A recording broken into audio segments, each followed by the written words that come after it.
जीवन केवल जीवन का श्वास नहीं है, ये तो हर एक अच्छी चीज है। यानी आत्मा पर मन लगाना जीवन है। इसका मतलब है जब आप अपने मन को आत्मिक बनाते हैं, जब आप अपने मन को बाइबल के अनुसार बनाते हैं, जब आप अपने मन को परमेश्वर के वचन के साथ मिलाते हैं, प्रभु के वचन के साथ मिलाते हैं, तो फिर क्या होता है? आप जीवन का आनंद उठाते हैं, आप हर एक अच्छी चीज का आनंद उठाते हैं। हाँ, प्रभु की आशीष में प्रवेश करते हैं। You are Alpha and Omega. We worship you. You are worthy to be praised. You are Alpha and Omega. We worship you, our Lord. You are worthy to be praised. We give you all the glory. We worship you, our Lord. You are worthy to be praised. We give you all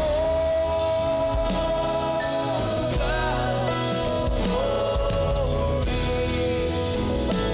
We worship you, our Lord. You are worthy to be praised. Everybody, we give you all the we worship you are. Well, everybody in this place, raise your voice to him. We give you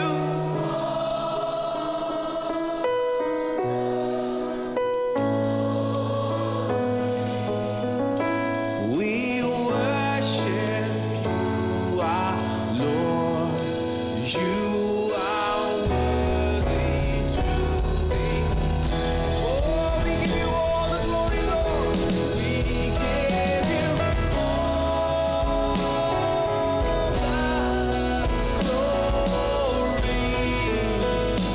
We worship you, our Lord.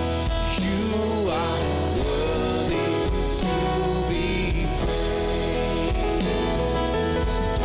We give you all the glory. We worship you, our Lord. You are worthy to be praised.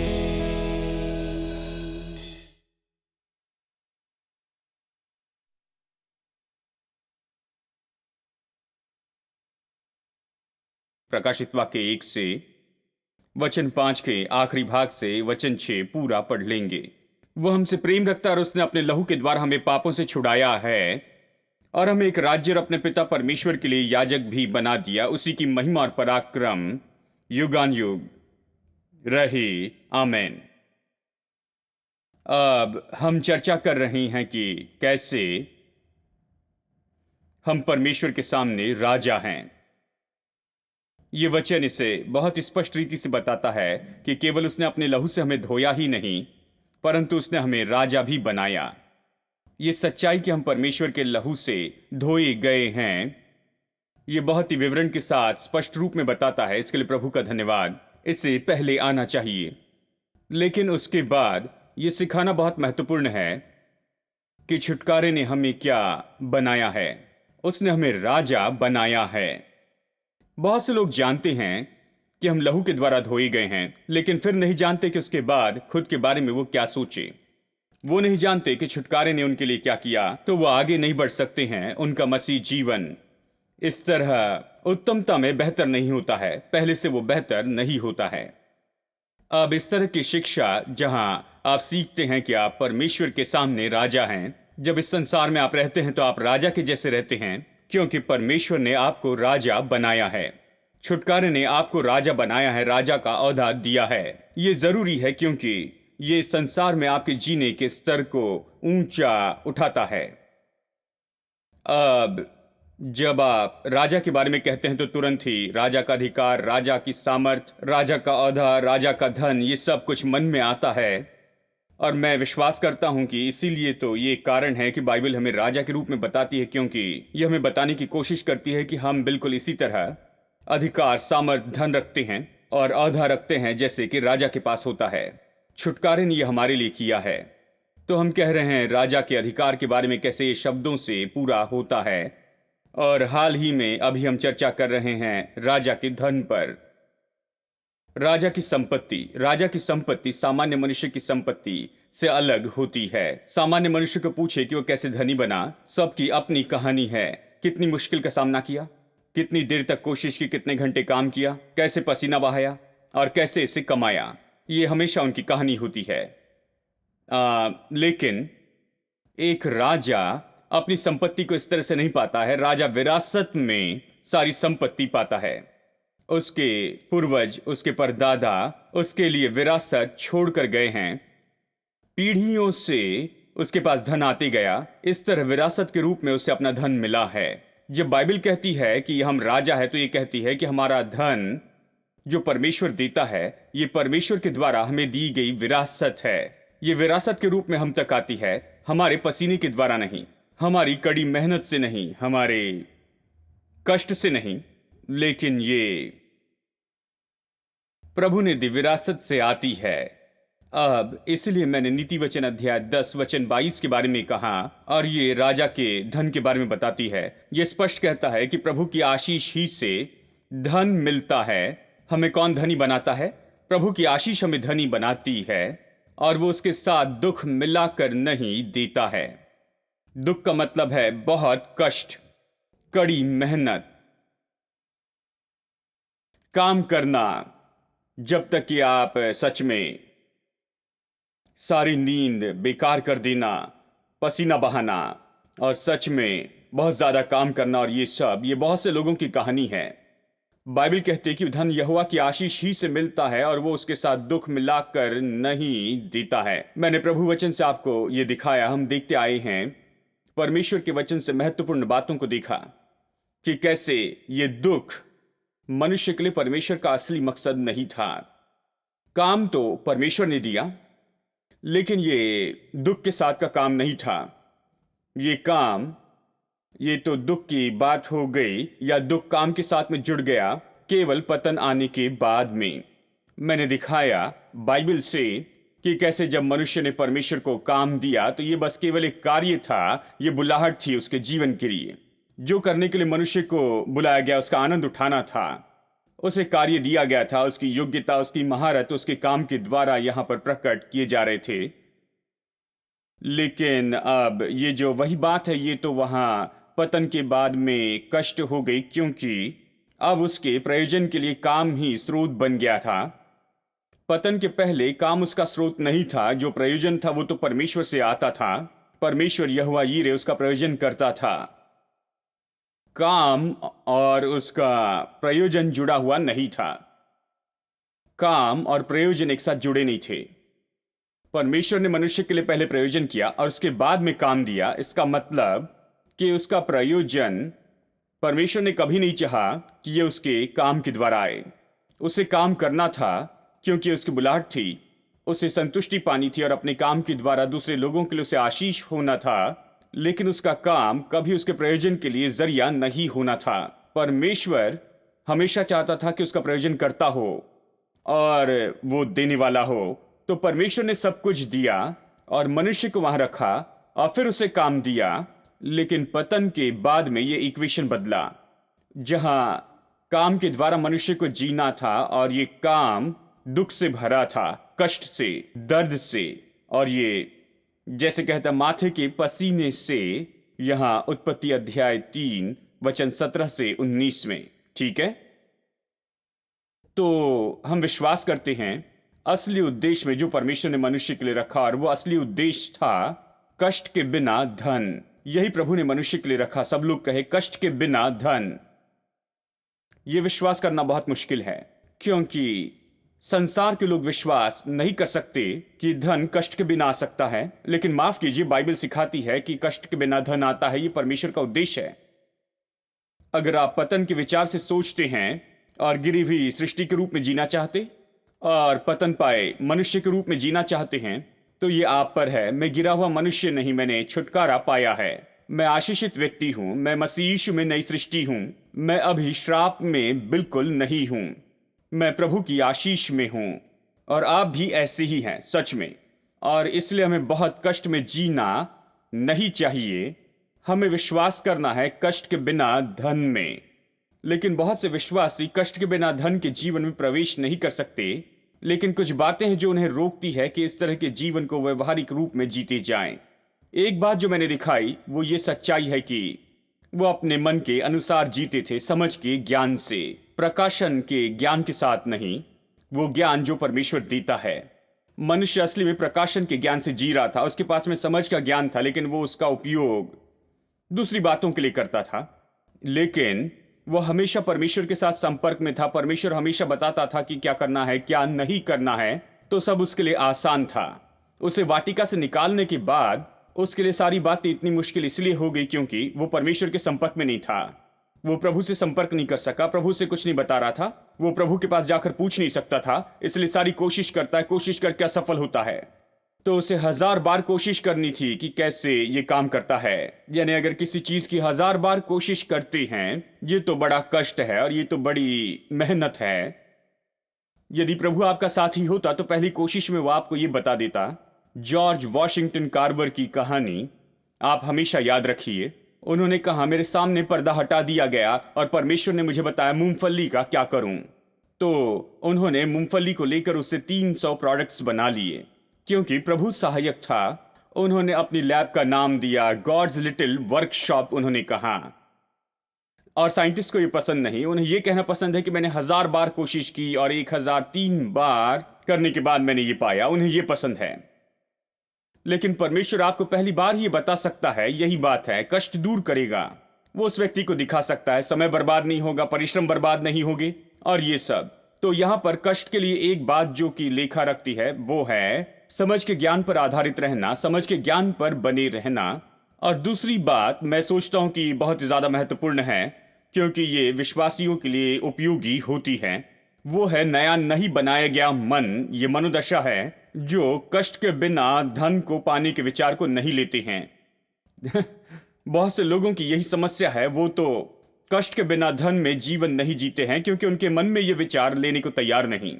लेकिन नीति वचन 23:7 ये कहता है, मनुष्य जैसे अपने हृदय में सोचता है वो वैसे ही है। मैंने दिखाया क्यों कहता है कि मनुष्य जैसे मन में सोचता है। यहां पर सचेत मन होता है, अवचेतन मन होता है। यानी दिल की एक सोच होती है और सचेत मन से एक तरह की सोच होती है। सचेत मन तो वह है जो मैं अभी सोच रहा हूं, मैं अभी कुछ बातें सोच रहा हूं, ये सचेत मन है। लेकिन अवचेतन मन तो वो है जहां पर सारी चीजें पहले आ गई है। ये मेरे स्वभाव का भाग है।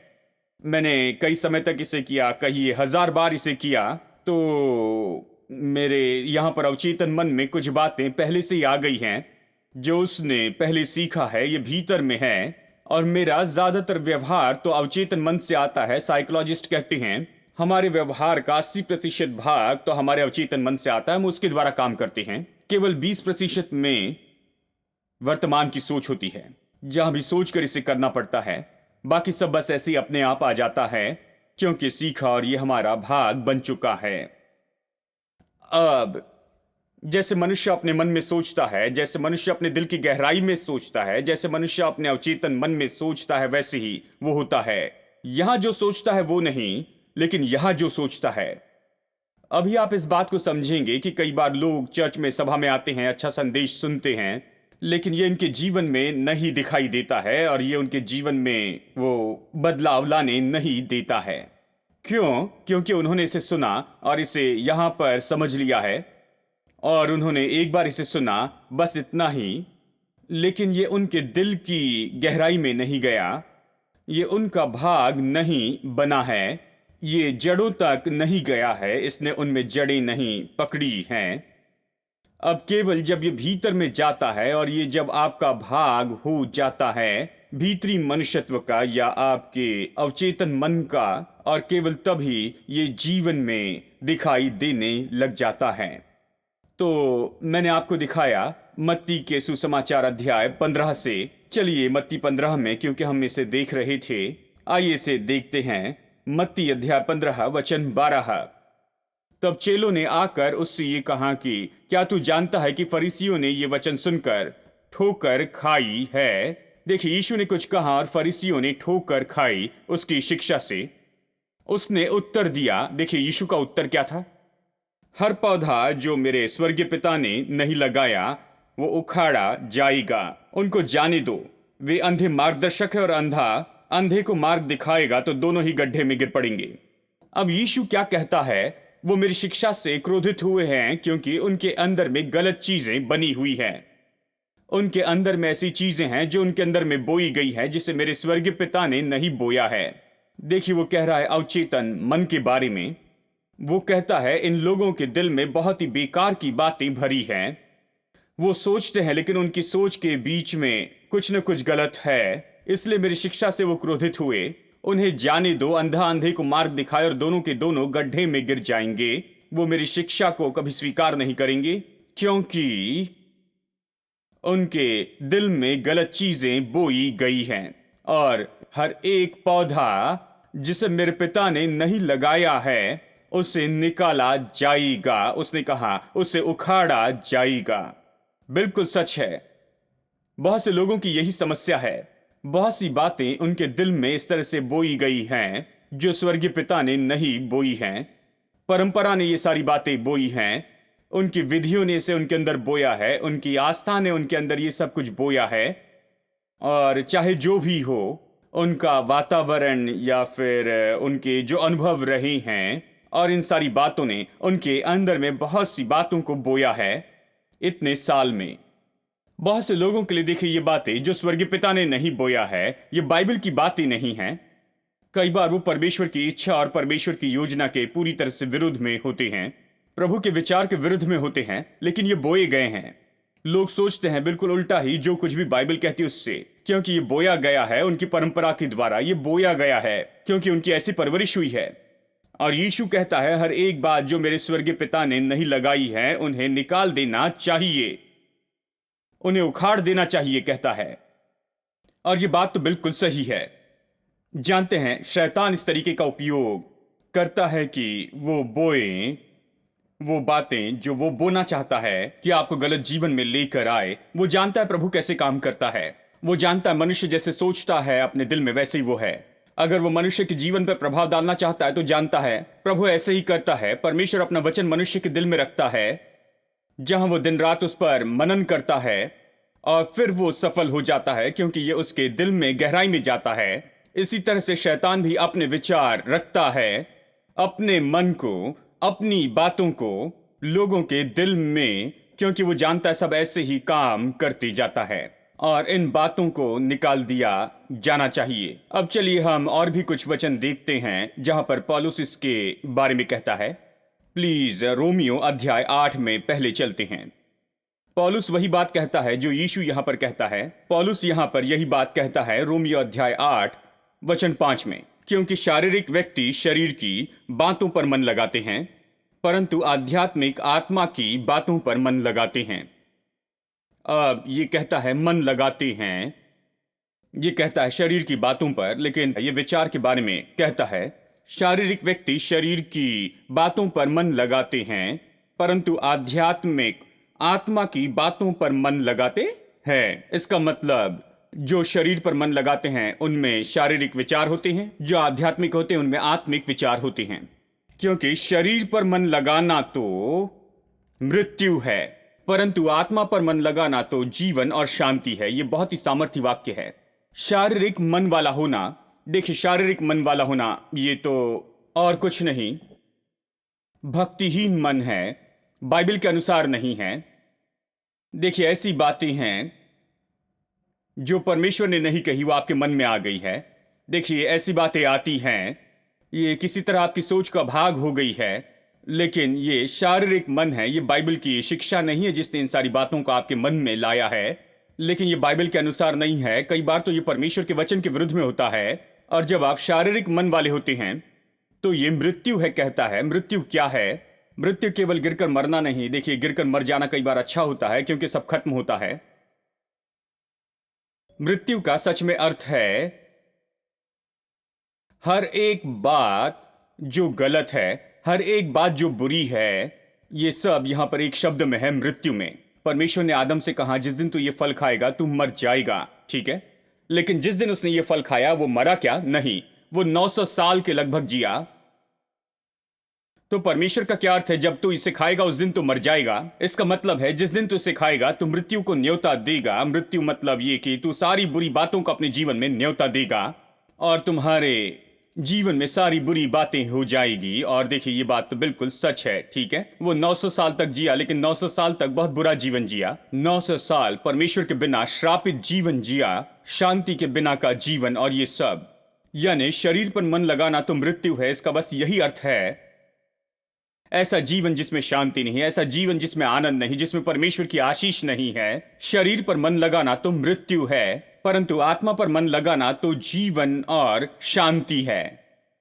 यदि मृत्यु का मतलब सब कुछ बुरा है तो फिर जीवन जो कि बिल्कुल इसका उल्टा है, मतलब ये सब कुछ अच्छा है।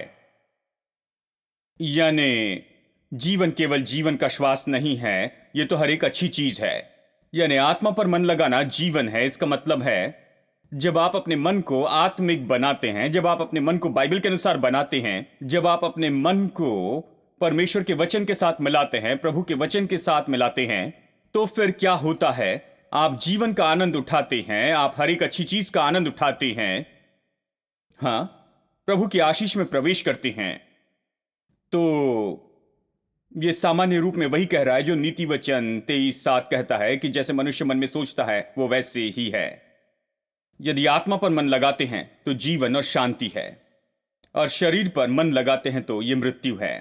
आपकी सोच जैसी है आप वैसे ही होगे। चाहे आप ऐसा जीवन जिए जो कि बस बेचैनी का हो, उसमें शांति नहीं हो, उसमें कुछ भी अच्छा नहीं, ये तो सोच के कारण है, मन के कारण। जैसे ये है मन की शारीरिकता। अगर अच्छे जीवन का आनंद उठाना है, आशीषित जीवन का, विश्वासी के नाते ये तब होगा जब आपका मन आत्मिक होगा, तो ये परमेश्वर की आशीष और इन सारी बातों को अपने अंदर में रखेगा। ठीक है, अब चलिए अगले वचन में हम चलते हैं। चलिए इन वचनों को पढ़ते हैं। क्योंकि शरीर पर मन लगाना, वचन 7, शरीर पर मन लगाना परमेश्वर से बैर रखना, यह और भी सामर्थी है। ये परमेश्वर के विरुद्ध में शत्रुता है। ये सच में परमेश्वर के विरुद्ध है। क्यों फरीसी यीशु के विरुद्ध में थे? क्योंकि उनमें शारीरिक मन था। शारीरिक मन कहां से आया था? जो बातें स्वर्गीय पिता ने नहीं लगाई वो उनके दिल में बोई गई थी, उनकी परंपरा। हाँ, एक पास्टर यहां पर चर्च में आते थे, वो रिटायर्ड थे, वो यहीं पास में पास्टर थे, पास में ही, और वो रिटायर्ड होने के बाद में यहां चर्च में आते थे, मुझे पसंद करते थे, मुझसे संगति करते थे और कहते थे तुम आशीषित हो, तुम आजाद हो कि अपने चर्च में ये सब कर सको।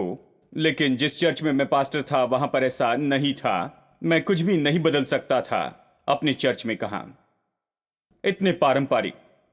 वो कहते हैं कि पुलपिट के ऊपर में 3 कुर्सियां हुआ करती थी वहां स्टेज पर, और 2 कुर्सियां दाहिनी ओर थी और एक बाईं ओर थी।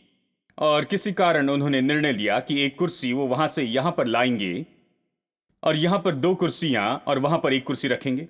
और उन्होंने कहा उस दिन बड़ी लड़ाई हुई कि वो कैसे इसे हटा सकते हैं, एक कुर्सी को वहां से यहां, क्योंकि 35 साल तक इस तरफ 2 कुर्सियां रखी थी और वो 1 कुर्सी इस तरफ लाकर कुछ योजना बनाने की कोशिश कर रहे थे। कुछ भी हो, 3 लोग वहां पर बैठा करते थे और किसी ने महसूस किया कि ये कुछ बदलाव लाना चाह रहे हैं कि इन्हें यहां से हटाए। कुछ भी हो, कुछ युक्ति चल रही थी और इस पर बहुत बड़ी लड़ाई हो गई थी, क्योंकि एक कुर्सी एक तरफ से निकालकर दूसरी जगह रखी गई थी। भयानक था। एक कुर्सी हटाने के लिए 1000 लोगों से पूछना पड़ता था। ये परंपरा है।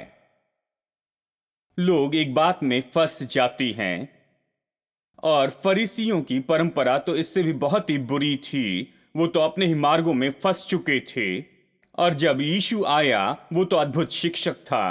उसने जो सिखाया उसमें गलत नहीं था, लेकिन वो परेशान हुए क्योंकि उनकी परंपरा तो ऐसी थी। ये उनकी परंपरा के विरुद्ध में गया। वो उसकी शिक्षा पर बहुत गुस्से में आए। शरीर पर मन लगाना परमेश्वर से शत्रुता है। देखिए, वो परमेश्वर की आशीष को नहीं ले पाए, वो यीशु को नहीं ले पाए, उसकी शिक्षा को नहीं ले पाए, उस पर विश्वास नहीं कर पाए। वो उस पर पथरवाह करके उसे मारना चाहते थे, ये सब जबकि वो जीवन देने के लिए आया था। वो उसके द्वारा अनंत जीवन पा सकते थे, लेकिन वो यीशु की ओर से अनंत जीवन नहीं ले सकते थे क्योंकि उनकी परंपरा उनके बीच में खड़ी रहती थी और वो परमेश्वर की आशीष को नहीं ले पाए जो यीशु ने उनके लिए लाई थी। Casting my cares aside, I'm leaving my past behind. I'm getting my heart and mind on you, Jesus. I'm putting my hand to yours, believing there's so much more, knowing that all you have in store for me is good. It's good. Today's the day you have made. I will rejoice and be glad in it. Today's the day you have made. I will rejoice and be glad in it. I won't worry about tomorrow. Trusting what you say. Today's the day. Today's the day. Fears aside, I'm leaving my doubts behind, giving my hopes and dreams to you, Jesus. Reaching my hand to yours, believing so much more, knowing that all you have in store for me is good. It's good. Today's the day you have made. I will rejoice and be glad in it. Today's the day you have made. I will rejoice and be glad in it. I won't worry about tomorrow. Trusting what you say.